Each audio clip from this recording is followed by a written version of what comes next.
put the city on my back, I wear it on my Hello, sleeve. welcome back to Versus, a podcast of scripture and sports. This is episode 2.2, a Suns preview roundtable discussion. This is your host, Slaton Huish, speaking, and tonight I'm joined by, I guess you could say, the sons of a Suns fan. I guess we got some Sons on Suns tonight. Tonight joining us, we've got my father, Tim Huish, and my older brother, Stockton Huish, and once again, we are joined by my younger brother, Tillman Huish.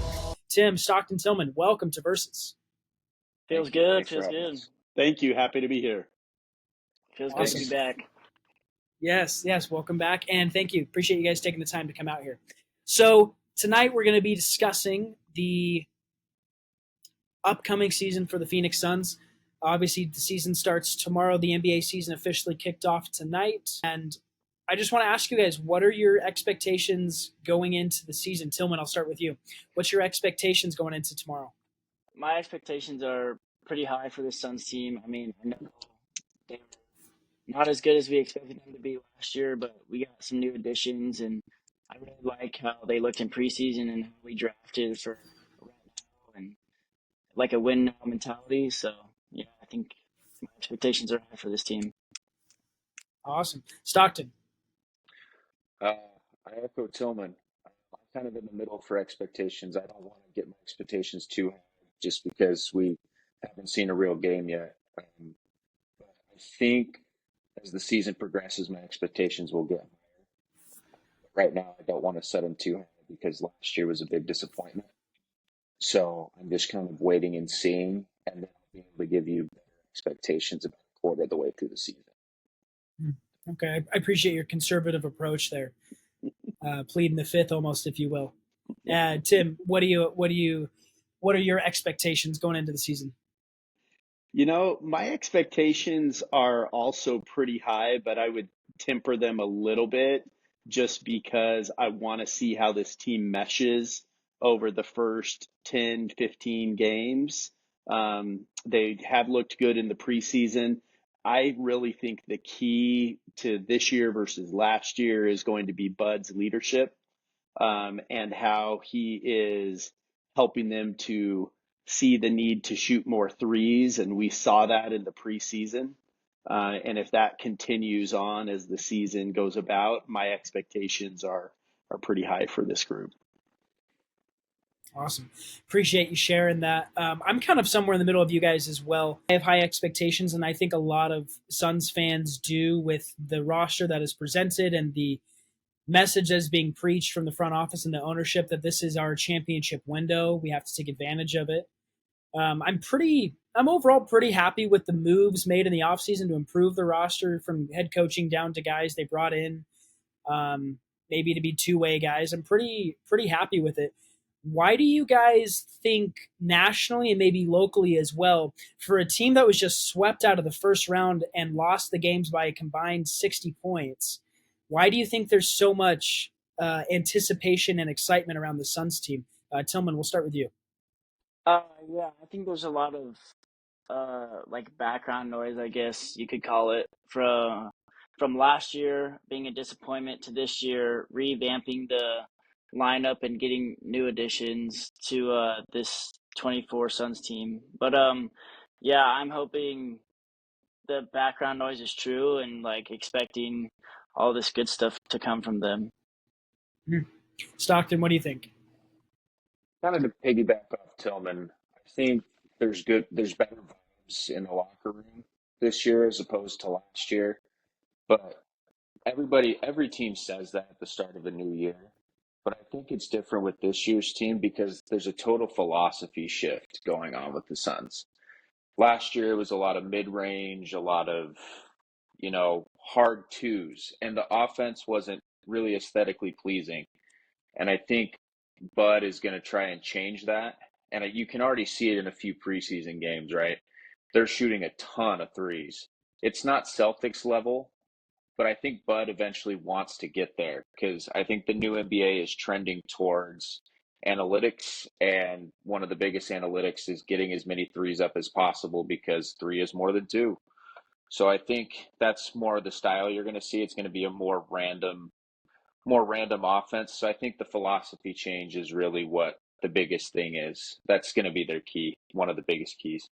And Tim, why do you think nationally and locally the vibes are up for the Suns team from a team that, like we mentioned before, was just swept out of the first round and looked like was going nowhere? Why do you think everybody's super excited? Yeah, I think there's a couple of things. I agree with what's been said, but a couple of other things is in addition to the philosophy that Stockton was talking about and how they're transitioning to more of a analytics type approach, I also think that they're healthy going into the season, right? And last year they weren't. Going into the season, they had some pretty significant injuries. I mean, Beal didn't even play a single game until about the third of the way, half the way through the season. Um, and that just really impacted their ability to create cohesion. And I really think by the end of the year, they were done with kind of the regime that was there before, and now they're going to have an opportunity to start the season healthy. Hopefully they stay that way, be able to mesh together with the new system that Bud runs, and we'll see where it takes them. It's looked good in the preseason, and I think that's what got everybody excited, is that it looked good in the preseason, and the additions of Tyus and others really made a difference. And even some of the rookies are showing out, and we'll see what they can do. And I think that also brought some of the juice to the environment here in Phoenix. Yeah, I agree. I think from my from what I've observed, I think there's really three main reasons why the vibes are up. Number one, I think if we still have Frank Vogel as the head coach, I think people are kind of lollygagging their way to the start of the season, maybe not as excited Totally because we agree. saw what happened last year with Vogel, and we saw, to your point, Tim, that I think a lot of fans and players lost faith in him and saw that, like, oh, this, like, they can figure it out on their own. Offense isn't going to work. We actually need a system.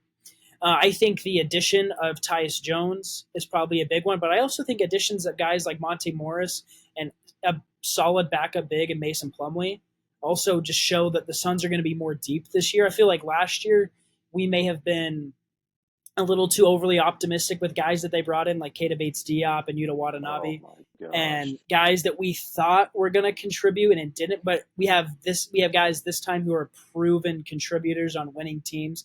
Guys like Tyus Jones, guys like Mason Plumlee, Monte Morris. So I feel like that also helps. And then also, to the point, I think seeing the rookies also flash a little bit too, show like, oh, we actually have a future in case a guy or two leaves. We have guys who are showing promise early on. And so I think when you combine all of that, I think you have the expectations that are being set. Obviously, expectations need to be met in order for the fan base to stay engaged, in order for people to still believe.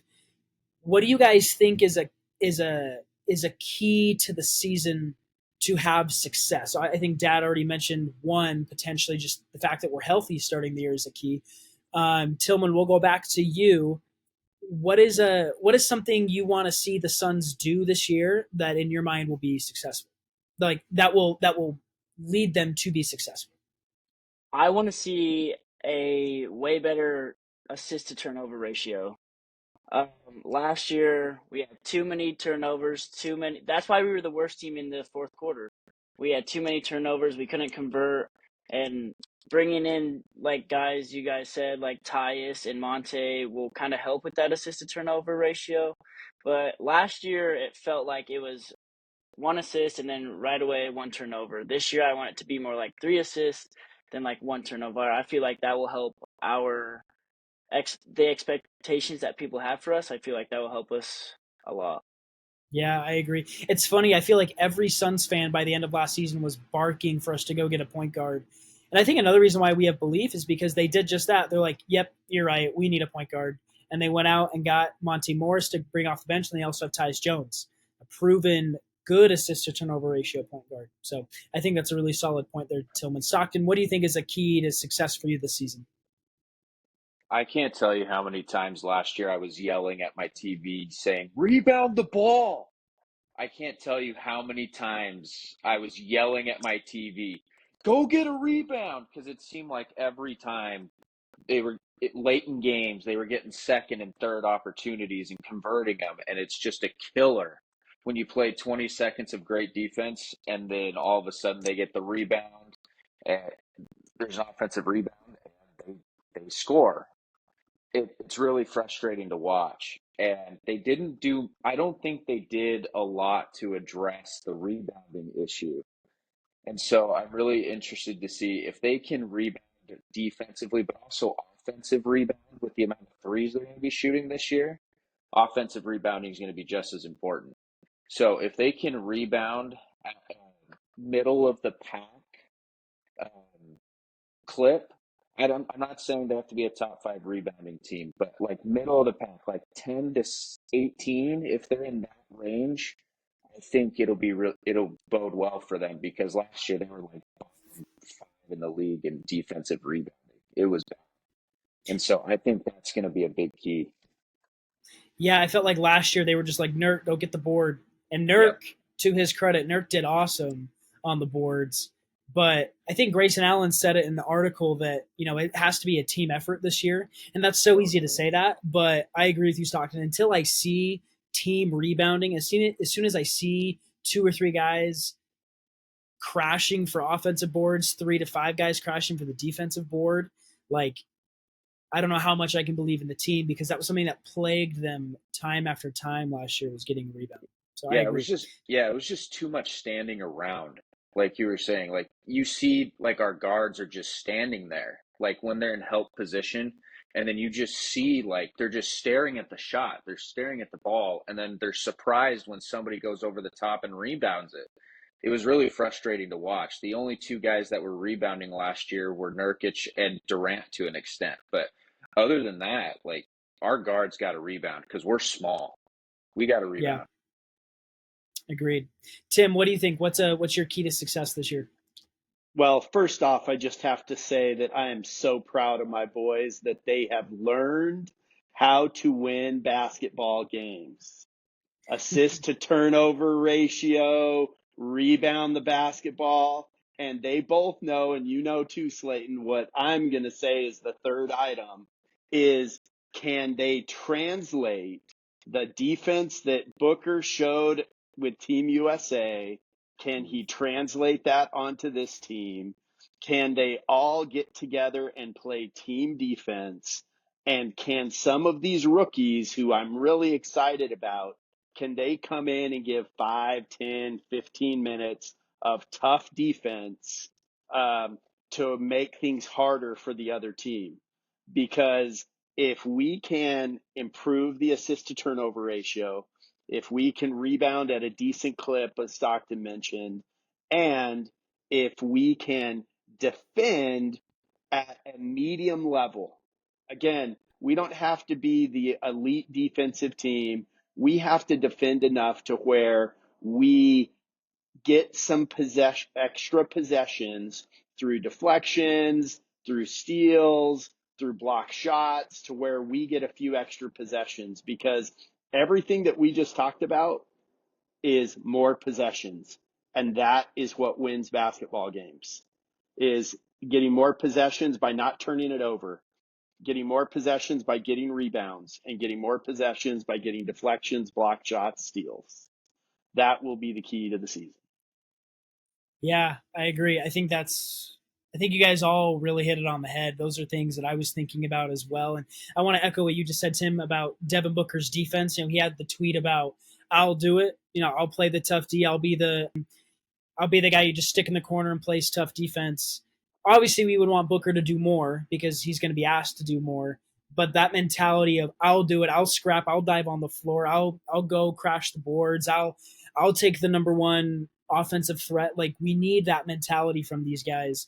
And I think Bud has the ability to bring that out. You just look back in recent memory where he was coaching the Bucks. Granted, I think when he was coaching the Bucks, he had better defenders. He had obviously had Drew Holiday out on the wing. Chris Middleton is above average defender. Brooke Lopez was a force down low getting boards. And then obviously you have Giannis Antetokounmpo, who can do literally anything except make a free throw. And so I And think shoot in general. yeah, and shoot in general. So I think Milwaukee probably had a better defensive team, but if Bud can get those defensive principles like we've talked about out of this Phoenix team, a team that is destined to be better on offense, I think we'll be sitting really pretty. So going back to success, what would be a successful season in terms of how far we go? Obviously, I think everybody in here wants to see a 2024-2025 championship raised at Footprint Center, but if that doesn't happen, what would you consider a successful season, or is it successful for you if it doesn't happen? Tillman. I feel like a key.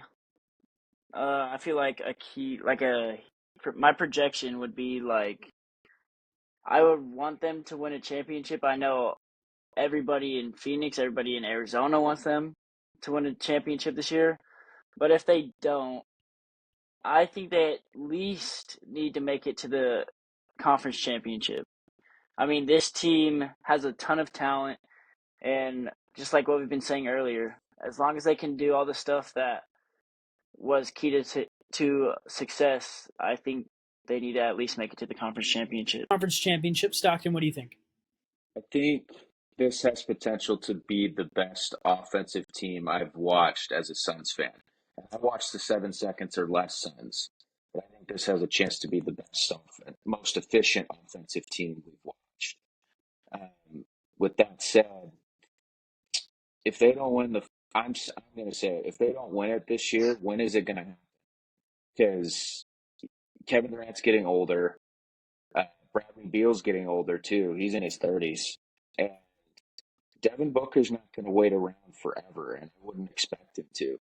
So for me, it's a failure if they don't win it. For me, it's win the championship or bust. And I'm sure a lot of Suns fans would agree with that sentiment. Tim, what do you think?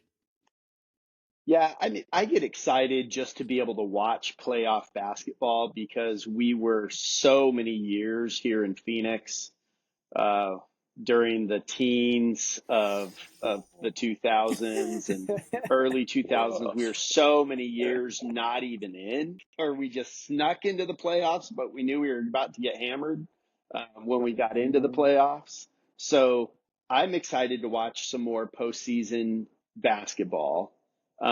So I'll take whatever I can get in that phase, but I'd be lying if I didn't say this team is built to win a championship now.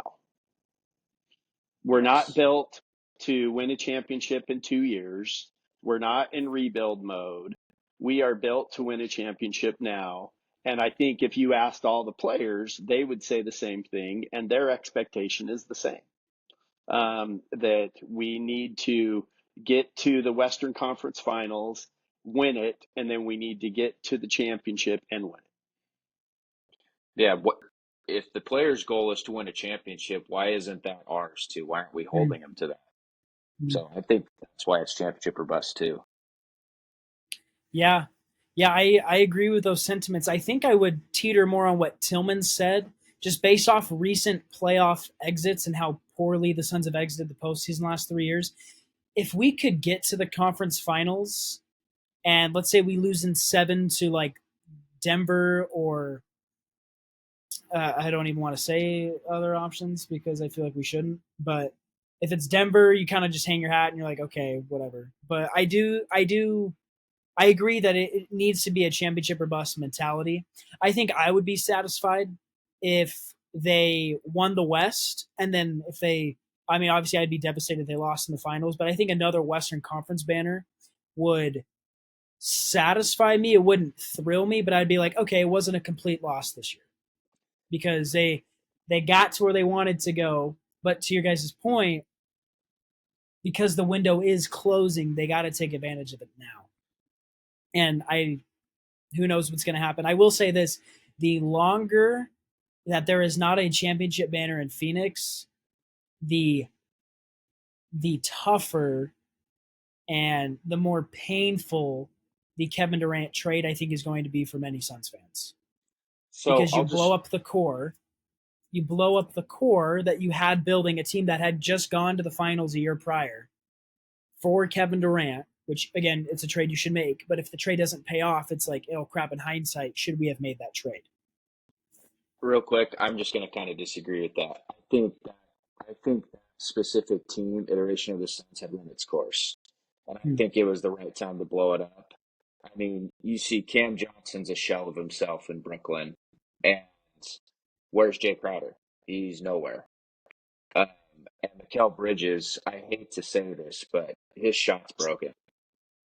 So, I mean, I would say Kevin Durant, you make that trade 10 out of 10 times.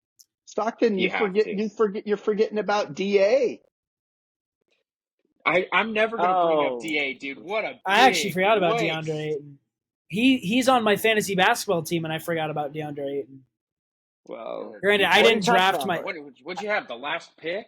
No, I didn't draft. I had to auto draft because they Oh did it my when I was in gosh. class. Ugh. Bro, what are you talking about? Best center in the NBA. Oh my word. I do have probably the best center. I do have Victor Wembanyama, so I'm happy with that. Hey, Happy Oh, with he's that not the best aspect of the center. auto. Jokic is the best center. Let's get No, real. but I mean, no, Wemby will put up great stats for me. you True. can't blame DA completely. He did go to a school that taught him to be lazy, so Oh, gee. and taught him to be a freaking idiot. it is what it is. All right, so we've kind of already shared what our expectations are. Now let's get into projections.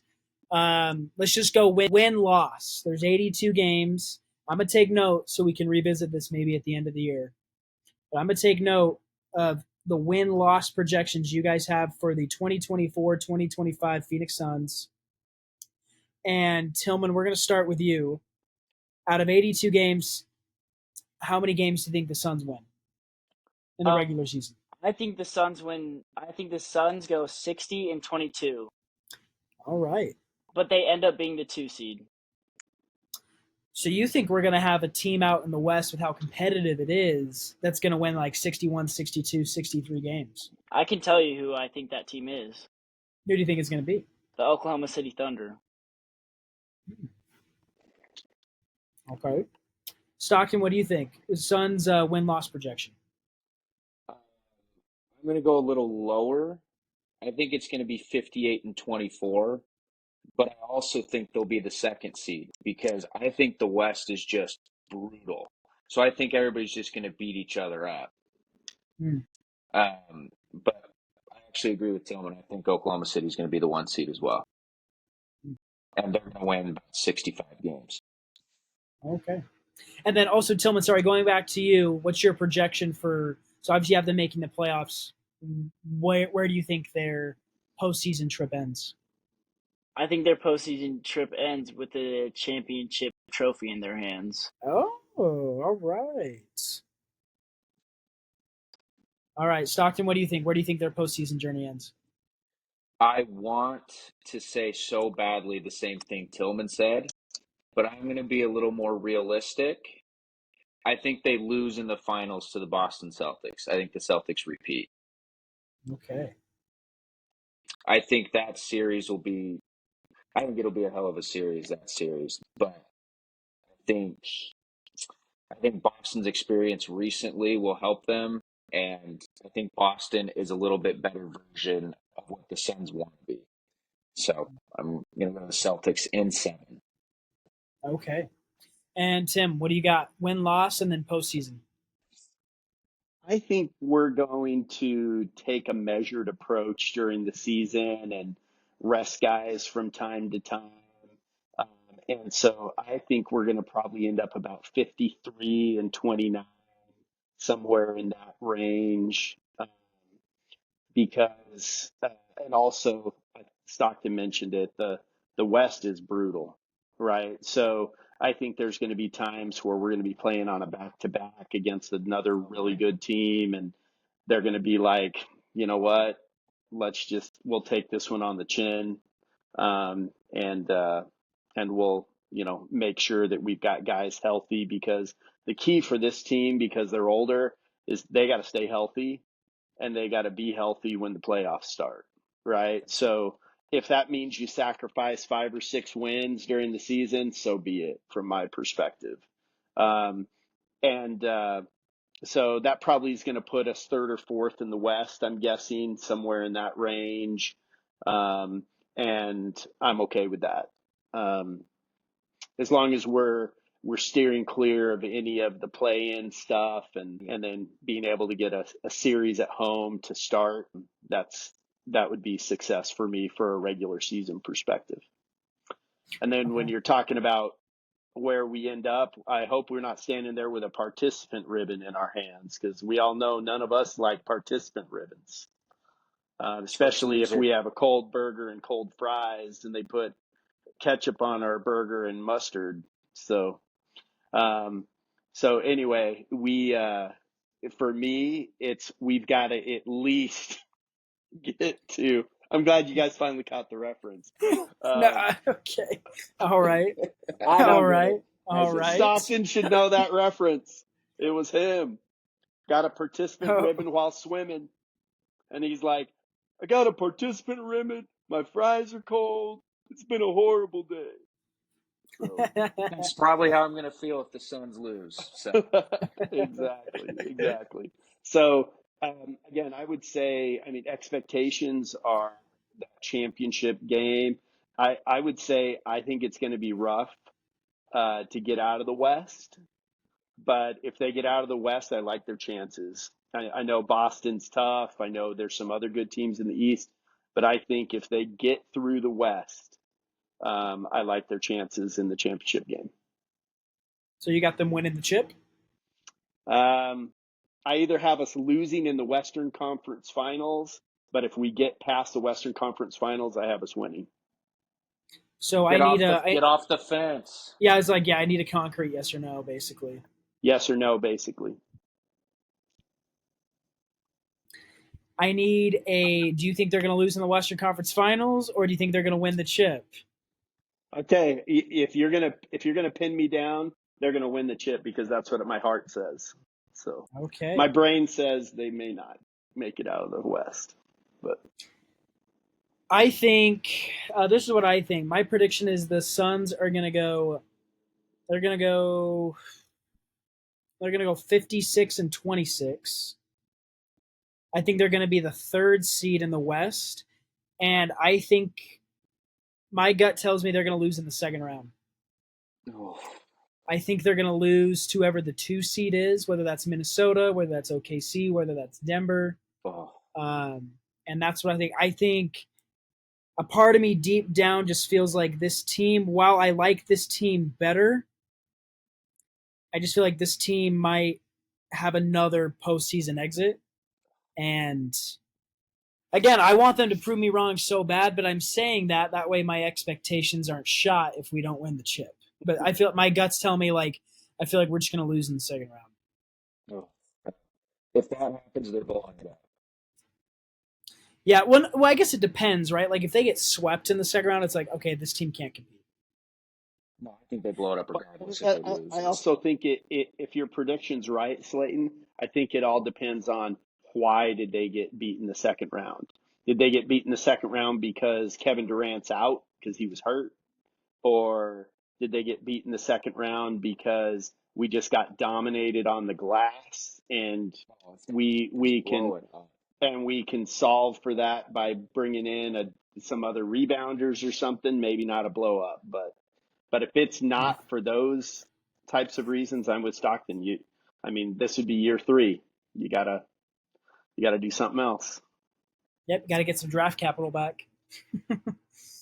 All right, and then lastly, just league wide. Obviously, the league kicked off tonight. As of right now, the Boston Celtics are 1-0, and the Knicks are 0-1, and then the T-Wolves and Lakers just tipped off. I want to hear your predictions league wide. Who you guys have winning MVP? Who do you guys have coming out of the East and the West, and who do you have winning the chip? Can I just say something real quick? Yeah, the Knicks, I thought, got way, way better until they made this stupid trade 3 weeks ago or 4 weeks ago for Cat. I agree. I agree. I was like, wow, these guys are going to challenge the Celtics, and then they make this Cat trade. I'm like, okay, You just got worse. So Totally agree. anyway, so I think they're probably now no better than a 4th or a 5th seed now. Oof. I think the Timberwolves got worse too. Yeah, I do think the I Timberwolves are think worse. it was a lose-lose. Like, it's very rare you see that, but it's like, did either team get better? I guess it's like, what team got least bad Well, here's from the this The thing with the trade? T-Wolves got a little Wolves. more depth. That's about all. Yeah, that's That's what true. they That's got. true. Yeah, but that starting lineup is gross. Like there is no spacing. Rudy Gobert and Julius Randle, there's no space. You can't play those two Dude, together. And then Randall Jalen isn't a and then 3-point shooter. Jaden McDaniels. I mean, he's not the best 3-point shooter either. So there's not going to be a lot of space for Ant. I'm worried about the unless Timberwolves. unless they start Dante, right? If they start Dante DiVincenzo over Jaden McDaniels, There's no They way. won't. yeah, No, McDaniels is because too good of a defender. yeah, you need him out there. He's the well, 3-and-D, just minus the 3. they need to rotate Gobert and Randall is what they need to do. That's what They they won't need to do it. do. They won't won't do it do though. They're paying Gobert too much money to have him Yep. play 25 minutes a game. Correct. Yep. Yeah. Well, I mean, they're I screwed. do agree. I do agree. I do think the Knicks had a chance to challenge the Celtics, and now it's like, well, guess it's going to be the Celtics again. Well, the Wolves have 2 bigs and the Knicks have none. That's what happened. Yep. So getting off the trade, who do you guys think wins MVP this year? Tillman. I gotta go with my gut, and I'm going with Jokic. He's just the greatest player in the league right now. I feel like. I mean, you got Luka and you got Giannis and you got all these guys, but he is also the most valuable player to this league and most versatile, I think. Yeah. Okay, Jokic. Also, I want to say a quick note. I was looking at ESPN's rankings today for the top 10. The top 5 players in the NBA are from 5 different countries, according to ESPN. Yep. Serbia, Slovenia, Greece, Canada, and then America, which I think it's cap that Jason Tatum's number 5. I think that's cap. Like, that's big time cap. Like, prove me wrong, agree. Jason Tatum, but I think that's cap. I don't even think Jason Tatum's the best player on his team. I think I will say he's not the most important player on his team, but he might, skill wise, he might be the best. He's either number 1 or number 2, but I don't think he's most important. Definitely not. But yeah, I just think that's interesting. Like, wow, global game for sure. All right, so Tillman's got Jokic. Stockton, who are you taking? The NBA doesn't like giving repeat winners for MVP. They just don't like doing it. So for that reason, if the Thunder are really going to have the season they're going to have and win mid-60s games, I think it's Shai Gilgeous-Alexander. I think he has a chance to win the MVP. Dude, he is. That's who I'm going with, is Shai. Can we just talk about Shai? Shai has a mid-range bag that is deep in the comparison of DeMar DeRozan, Kevin Durant, and he's just very smooth. He's very smooth. It's very rare you see guys come in the league that are smooth. Suns have 2 of them, so we're really blessed to have 2 with Booker and Durant, but he is a killer, man. Oh, he's smooth as silk. Like he's awesome. And he's a 6'6" point guard. He's the engine to that team. Without him, they're a mid-40s win team. Yeah, I mean, Shai he makes also that big a difference. Yeah, he doesn't mind playing defense either. Like, he was the steal leaders last year. Correct. Yeah. He plays both ends, and he plays the most important position on the court. So. And you want to talk about a team who got better through trades? They got Caruso and Hartenstein. Oh man, they're going to be a problem. Yeah, Hartenstein's hurt though. That's to start the season. Yeah, that's true. That's true. All right, well, Dad, who do you have winning MVP? We have Jokic. We have Shai. Who do you have? Can I just flip that on its head and just say I don't care who wins the MVP as long as it ain't Doncic. So you're not a fan of Luka, are you? No, I think Luka's the biggest crybaby in the world, man. I know he is a fantastic player, but I struggle to watch him play. It hurts. It hurts everything that is basketball in me to watch him play. And not only does he complain, he has a little bit of James Harden in him, where the ball kind of sticks to him. Not just Like the kind of. ball, like it's hard to watch Dallas period because the ball is always in his hand. And yes, they move the ball like every team does, but I feel like every time you watch, he's got the ball in his hand for at least 14 seconds of the shot clock. Yeah, and he gets It's pretty difficult. And he gets every foul call in the world, and it just drives me crazy. Yeah. So I mean, the truth is Tillman and Stockton named my two players. I mean, the only other, to me, those are the two in the West. The only other one that it could be in the West is on the Suns.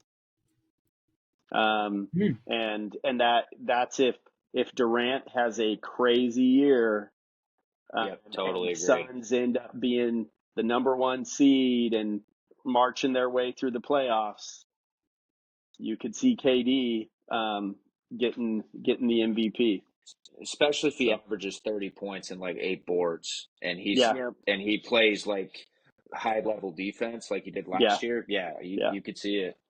Especially if for example Booker misses like extended time, like if Booker misses 20 games and the Suns don't miss a beat, like you have to consider Durant if this hypothetical happens. Totally. Yeah, please don't wish that upon Booker though. No, I'm not. I would never wish that upon. Don't even put it out there in the universe. Not the goat of the franchise. You can't do it. No.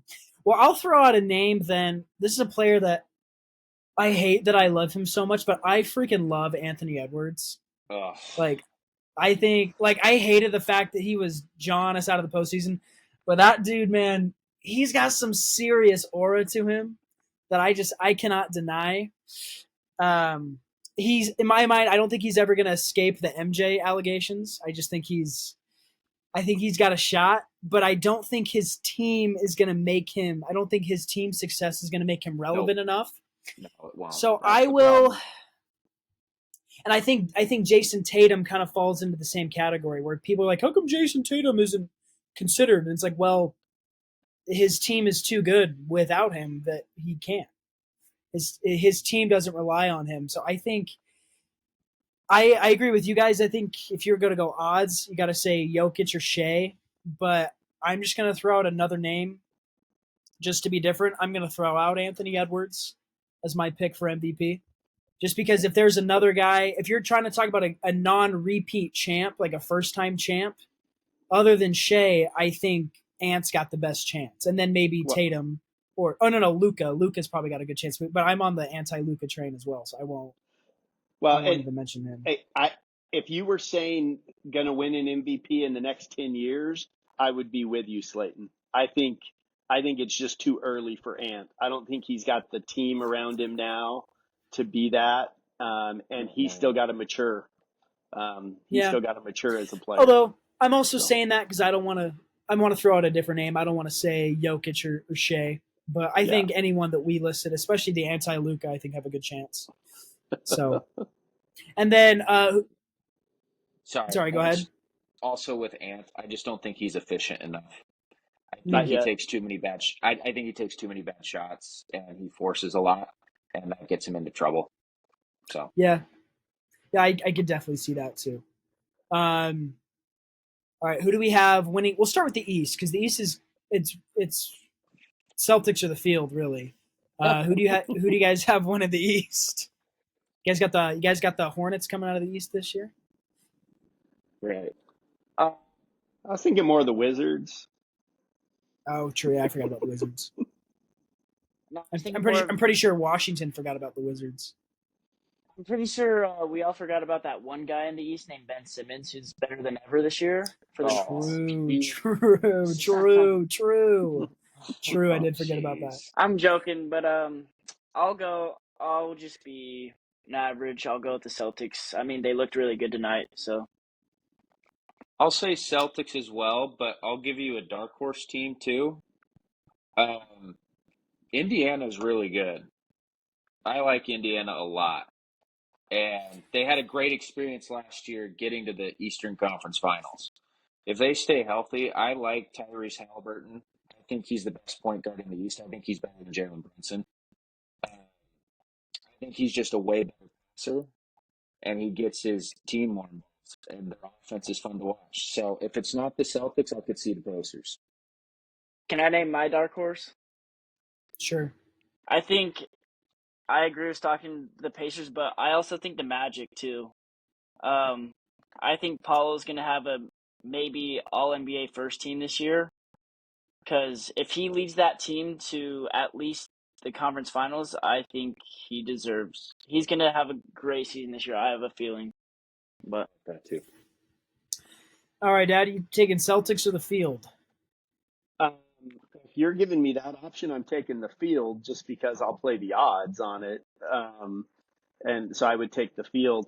But like I said before, I would have been okay with picking the Knicks here before they made this trade they made Totally 3 weeks agree. ago. So, but now Totally there's agree. no way I'm picking the Knicks. I mean, I think they're no better than fourth or fifth.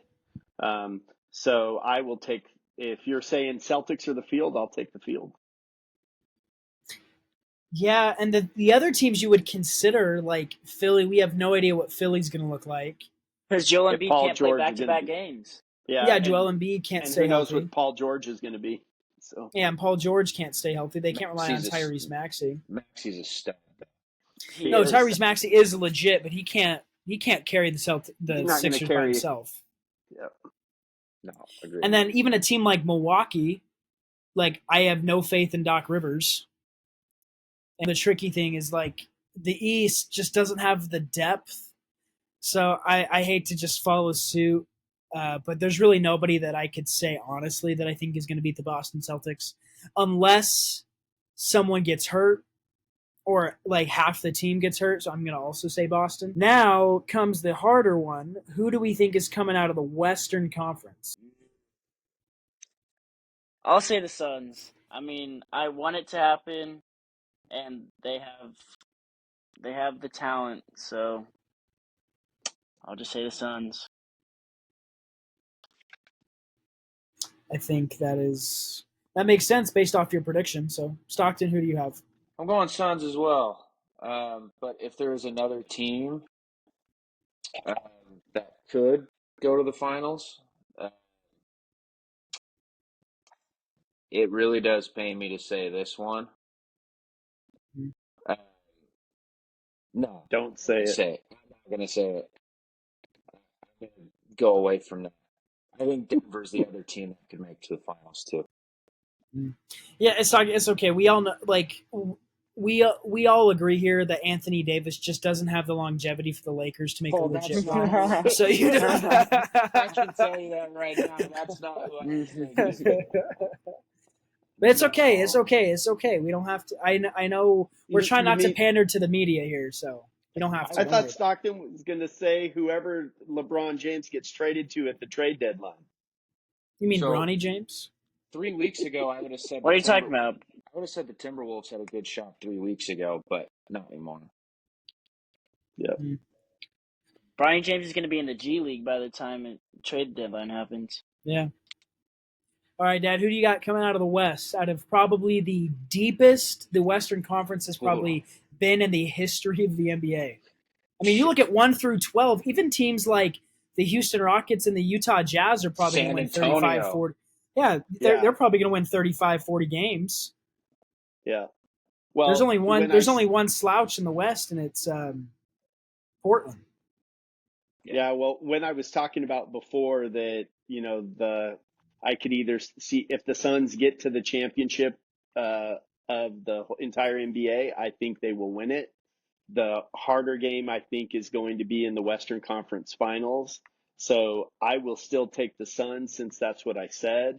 But I think they're going to be playing OKC in the Western Conference Finals. And that is probably the worst matchup.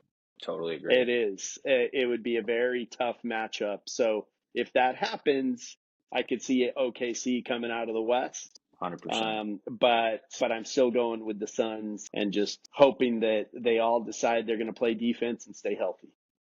So. Yep. I think you actually had a great transition to what I was going to say. The team I actually have coming out of the West, my gut is telling me the Oklahoma City Thunder. Whoa. I think it's going to be OKC. But Stockton's happy because that's his second favorite team. It is, so I wouldn't mind that. And they do wear from time to time the jersey that you designed, Slayton, that never got credit for. So. Yeah, I mean, we don't have to talk about that on here, but yeah, that is a long story. If people want to know that story, you can leave comments down below. But yeah, I got OKC. That's who I think. I think the Suns are going to lose to OKC in the second round. I think the OKC is going to be the 2 seed with being the 1, and then I think OKC is going to be Denver. But that's what I'm thinking. And again, this is all speculation. It's all fun because someone could tear their ACL tomorrow. Praying nobody does, knock on wood, but somebody could for a team, and there goes their season. Right? So it's all speculation. So who do we have winning the chip then? I guess between matchups, you got Celtics, Suns. 3 of you do. Do you have the Suns winning their first? Or do you have the Celtics repeating? I have the Suns winning their first. Hey, Stockton. I know I said earlier in the podcast that the Celtics would win in 7. I'm going to say the Suns just because I think this is it. I mean, if they don't win it this year, I don't think they'll win it for a while. So I'm going Phoenix, and I think Kevin Durant wins Finals MVP again. Dad. I'm going with my Suns and saying the Suns. All righty. Dad joke. Yeah, good joke. Good joke. I don't want to say it, but I feel like if there's a team that's going to win it again, I think the Celtics are going to repeat. I'm going to say that because again, I don't believe that they are. I just think I have a feeling that they are. Like I don't want them to, but I feel like if there's going to be a team that repeats, I think Joe Mazzulla has the right mindset for a team to repeat. I think he's the right guy at the helm for the Celtics. Totally agree. I think the Celtics repeat. Yeah. I think Vegas agrees with you. Yep. And I also think it's because whoever comes out of the West is going to be bleeding down their legs with bloody noses and scarred up with Band-Aids all over. And the Celtics are going to come out with, maybe a scratch across their face, maybe a drop of blood. And with cotton candy in their hand. Yeah, with cotton candy. No, the Celtics walk out are with the be coming from participation the trophy spa. that is the Eastern. It's true, dude. They're gonna be walking out with the participation trophy that says Eastern Conference champion. One thing to watch though, I think throughout the year is how Milwaukee does. Because I think if they don't do well, Giannis might be on the move next offseason. That might be something to watch just to see how Milwaukee does. I mean, because Giannis wants to win, so I'm curious to see what happens with Giannis this year. That's the one thing, aside from the Suns, I'm interested in watching is the Milwaukee Bucks because they're in a similar boat as the Suns. Yeah. Difference is Milwaukee's been there. They won their chip. So if they blow it up, the fans aren't upset. And we don't have to remind people who they won it against. Yeah. That's okay. Yeah, no, we're good. About covers everything I wanted to talk about. I want to thank Tim, Stockton, and Tillman for joining us on the Versus podcast, a scripture and sports podcast with Slaton Huish. This has been episode 2.2, Suns Roundtable. If you have any thoughts or suggestions or predictions, feel free to leave them in the comment section down below. Again, I want to thank my lovely guests for joining us tonight. And as always, thank you so much for tuning in, and we'll catch you guys in the next one.